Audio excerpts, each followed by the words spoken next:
There's a disease spreading through an entire generation of men. No fever. No symptoms doctors can find. No name in any medical journal. But it's killing ambition.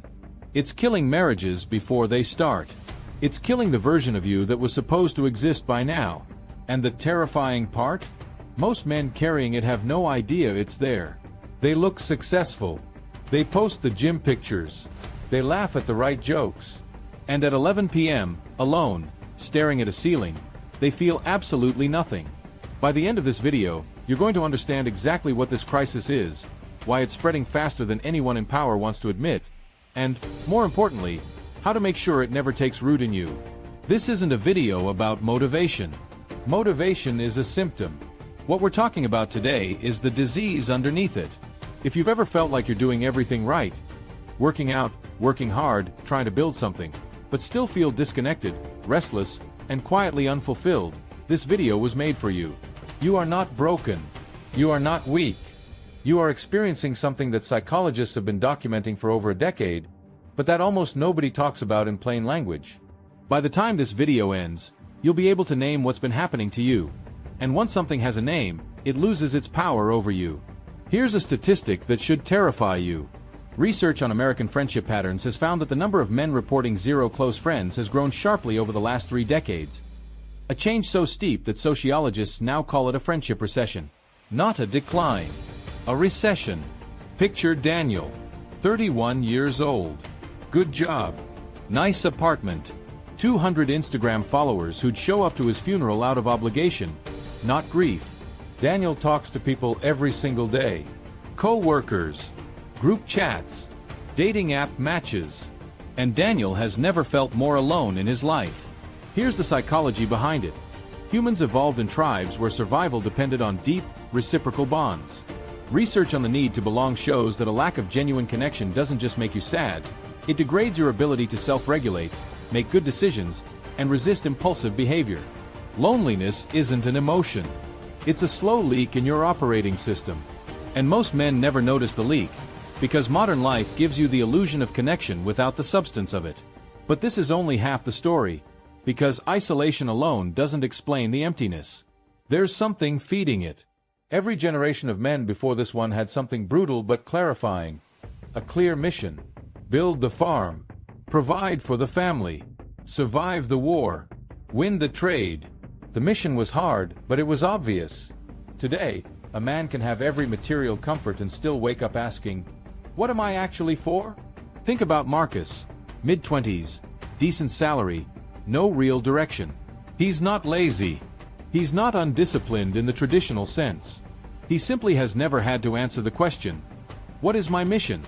Without an answer, the mind doesn't sit in peaceful neutral. It fills the void with anxiety, scrolling, and comparison. This is where it gets dangerous, because a man without a mission doesn't just feel lost. He becomes vulnerable to anything that offers him a quick hit of meaning or relief. And that's exactly what the next force is engineered to exploit. This is the part almost nobody wants to say out loud. Research on modern dopamine culture describes how constant access to high stimulation, low-effort rewards, short-form video, pornography, gaming, endless scrolling, pushes the brain's reward system out of balance, leaving a person feeling flat and understimulated by ordinary life. This isn't about willpower. It's neurochemistry. Every time you get an instant hit of stimulation, your baseline for pleasure resets slightly lower. Real accomplishments, the ones that used to feel satisfying, start to feel dull by comparison. Picture a 19-year-old version of yourself finishing a workout and feeling like a king. Now picture the same man 5 years later, needing 3 more videos, 1 more scroll, 1 more hit before he can even get off the couch to start. That's not laziness. That's a brain that has been quietly recalibrated to require more and more stimulation just to feel normal. Don't skip this next part, because this is where the crisis becomes self-perpetuating. The less a man feels from real life, the more he retreats into artificial stimulation. And the more he retreats, the less capable he becomes of doing the hard, boring, unglamorous work that actually builds a meaningful life. It's a loop. And loops don't break themselves. Here's where most men fail without even realizing it. They stop measuring their worth internally and start outsourcing it entirely. To likes, to matches, to how their body looks compared to a stranger online. Research on social proof shows that humans are wired to look at others' behavior and approval to determine what's valuable and correct. That wiring made sense in small tribes of 150 people. It becomes a psychological trap when the tribe is an algorithm showing you the top 0.1% of men on Earth, 24 hours a day. Consider Ryan. Successful by any normal measure. But Ryan can't finish a meal without checking his phone, can't feel confident without a mirror check, can't feel secure without external confirmation that he matters. Ryan isn't shallow. Ryan is responding exactly the way any human brain would respond to an environment engineered to make him feel inadequate every 90 seconds. This is the quiet tragedy of the crisis. It convinces capable men that something is wrong with them, when the truth is something is wrong with the environment they're measuring themselves against. But even this isn't the root. There's something underneath the validation chasing, something almost nobody talks about because it's uncomfortable. For most of history, a boy became a man by watching one closely. A father, an uncle, an elder who showed him, through action, what discipline, restraint, and responsibility looked like. That transmission line has been quietly cut for millions of men. Research on observational learning shows that humans develop competence and confidence largely by watching others model behavior. Not by being told what to do, but by seeing it demonstrated. Without that model, a generation of men has been forced to learn manhood from algorithms, from strangers online, from trial and error with no one correcting the errors. Think of a young man named Tyler, raised without a present father figure, who genuinely wants to become disciplined and respected, but has no reference point for what that actually looks like day to day. He's not failing from lack of desire. He's failing from lack of a map. This is the part that stings the most, because it means the crisis isn't really about weakness. It's about absence. An entire generation trying to build a house with no one who ever showed them how to hold a hammer. Stay with me because the next mistake is the one that quietly destroys everything a man has already built. Famous research on delayed gratification revealed something far more important than some kids can wait for a second marshmallow. It revealed that the ability to tolerate short-term discomfort for long-term reward is one of the single strongest predictors of life outcomes. Here's the uncomfortable truth. Modern life has systematically removed almost every form of productive discomfort from a young man's daily existence. Hungry. Food arrives in 19 minutes. Bored. Infinite content. Instantly. Rejected. Block them and match with someone new in 4 seconds. The muscle required to sit in discomfort, the exact muscle needed to build a business, hold a relationship together during conflict, or push through a hard training block, is atrophying from disuse. This is why so many capable men freeze the moment something gets genuinely difficult. It's not cowardice. It's an untrained nervous system encountering resistance it has never had to face. Research on behavior change shows that lasting change doesn't come from motivation spikes. It comes from small, repeated actions that rebuild capability over time. Which means the fix isn't a burst of inspiration. It's reps. Deliberate, boring, uncomfortable reps.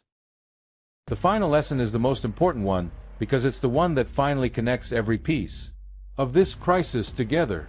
Underneath the loneliness, the dopamine loops, the validation chasing, and the missing mentorship sits the deepest wound of all. Most young men today have never been taught who they're supposed to become. Not what job to get. Not what body to build. Who to become as a man, the character, the standards.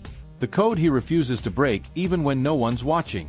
Research on mindset shows that people who believe their character and abilities can be deliberately developed, rather than fixed traits they either have or don't, are far more resilient in the face of failure and far more likely to keep building after setbacks. A man without a defined identity to grow into will drift toward whatever is easiest, loudest, or most immediately rewarding. A man with a defined identity, even an imperfect, evolving one, has a compass. And a compass changes everything. This is the piece that pulls the entire crisis apart. Isolation, purposelessness, dopamine, addiction, validation chasing, missing mentorship. Every single one of them thrives in the absence of identity, and every single one of them weakens in its presence.